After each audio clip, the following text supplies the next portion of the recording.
नमस्कार, आपण पाहत आहात सह्याद्री न्यूज, आवाज महाराष्ट्राचा।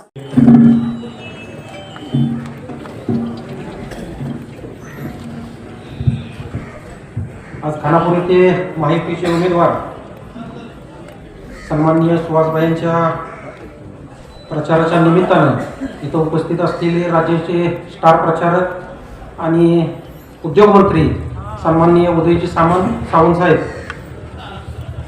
या निमित्तानं उपस्थित असलेले अमोलदादा, आत्ताच ज्यांनी आपलं मनोगत व्यक्त केलेले सुहास पाटील, सुशांत देवकर, सर्वच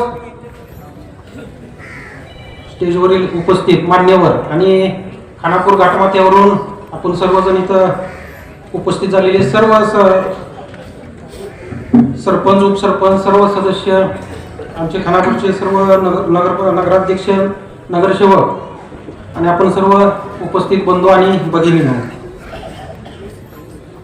खानापूर नगरपंचायत स्थापन झाल्यापासून 2016 साली या नगरपंचायत स्थापन झाली।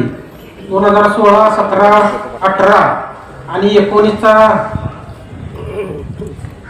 ऑक्टोबर पर्यंत आम्ही टँकरनं पाणी पुरवठा करत होतो, परंतु सन्माननीय भाऊनी 2019 साली आपल्या खानापूरला पाणी आणलं आणि कायमचा आमच्या खानापूरचा दुष्काळ या निमित्ताने मिटला। पाणी आणत असताना भाऊनी अनेक विकास कामासाठी आम्हाला जवळजवळ 70-80 कोटीचा निधी या निमित्तानं आम्हाला खानापूरसाठी दिला। त्यात पाणी पुरवठा योजनेसाठी 25 कोटी असेल, शॉपिंग सेंटरसाठी 5 कोटी असेल, तलावासाठी सुशोभीकरण असेल, इमारतीसाठी, अग्निशामकसाठी, प्राथमिक आरोग्य केंद्र जवळजवळ 4 कोटीचं भावने आम्हाला मंजूर केलं, बस स्टँडसाठी 3 कोटी आणि खानापुरात विविध समाजासाठी दफनभूमी असेल, स्मशानभूमीसाठी असेल जवळजवळ 2-3 कोटीचा निधी या निमित्तानं भाऊंच्या माध्यमातून आणि तुमच्या माध्यमातून आमच्या खानापूरसाठी भरभरून दिलं। आता बऱ्याच वक्त्यांनी भाऊंच्या आणि भायांच्या कामाच्या निधीच्या संदर्भात उल्लेख केला, परंतु समोर जे उमेदवार उभा आहे त्या निमित्ताने मला त्यांना विचारायचं आहे, भाऊंनी 70-80 कोटीचा निधी खानापूरसाठी दिला, आपण 10 वर्षात आमदार होतो, आपण काही 10 वर्षात निधी दिला हे त्यांनी ह्या स्टेजवर जाहीर करावं असं मला या निमित्तानं वाटतं। नुसत्या शाळा उभा केल्या, कारखाना उभा केला, सूतगिरण उभा केली आणि स्वतःचा विकास केला।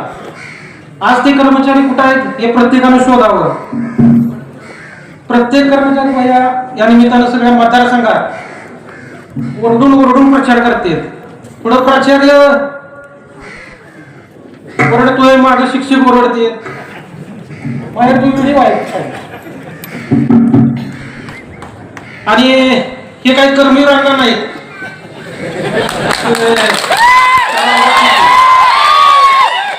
कुठल्याही मुलाला त्यांनी एक मतदारसंघाचं उदाहरण दाखव की या मुलाला मी मोफत शिक्षण दिलं,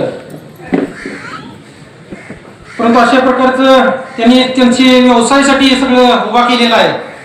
निश्चितपणे मी त्यांच्या बरोबर होतो, गेल्या 10 वर्षात 15 वर्ष त्यांच्या बरोबर काम केलं, परंतु भाऊंच्या 2019 साली आमचा मूळ प्रश्न पाण्याचा होता, तो भाऊंनी सोडवला आणि पुन्हा आम्ही भाऊंच्या पाठीमागं ठामपणे 2019 पासून उभा आहे।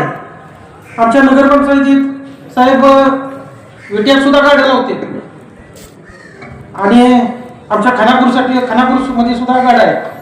खानापूर आमचा इथं मुन्ना पिरजादे आमच्या खोकी संघटनेचा अध्यक्ष आहे, त्याला विचारा नगरपंचायतीनं कधी 1 रुपया तुम्हाला मागितला आहे आणि तुम्ही विट्यात चौकशी करा, प्रत्येक गाडीला ठरलेला आहे, पानपट्टीला 10,000, चहापट्टी असं या निमित्तानं गोळा करायचं आणि घरी न्यायचं, एवढंच या निमित्तानं यांना वाटतं आणि त्यासाठी यांना आमदार व्हायचं आहे। त्यांना पाणी आणायचं नाही, घाटमाथ्यावर काही MIDC उभा करायची नाही आणि शिवाजी विद्यापीठ तर त्यांना करायचंच नाही, फक्त नाटक चालू आहे। जे काही चाललंय ते आम्हाला या निमित्तानं सगळं माहित आहे। निश्चितपणे आमचा भाऊ भैया आमदार झाल्यानंतर शिवाजी विद्यापीठाचा सुद्धा विषय बाह्यच सोडवणार आहे त्यांचे, कारण त्यांना खानापुरात एक दवाखाना सुद्धा साहेब उघडायचा झाला नाही. त्यावेळी खानापूरबद्दल ते काय बोलले हे काही सांगायची गरज नाही, सगळ्यांना माहीत आहे. आता भैया या निमित्तानं आमदार होणारच आहेत आणि माझी अशी इच्छा आहे की तुम्ही सुद्धा उद्योगमंत्री व्हावं आणि आमच्या खानापूरसाठी MIDC मंजूर करावी, असं मला अशी मी ईश्वरचरणी प्रार्थना करतो. आणि मला बरंच बोलायचं होतं, मी 2022 पासून भैया ठरवून ठेवलं होतं विधानसभेला बोलायचं, कारण इथं आमच्यावर नगरपंचायतीला बरीच टीका झाली, त्याच्यानंतर आम्हाला भाषण करायला संधी मिळाली नाही. मी ठरवून ठेवलं होतं 2024 साली बोलायचं, परंतु आपल्याला वेळ नसल्यामुळं नेक्स्ट टाइम.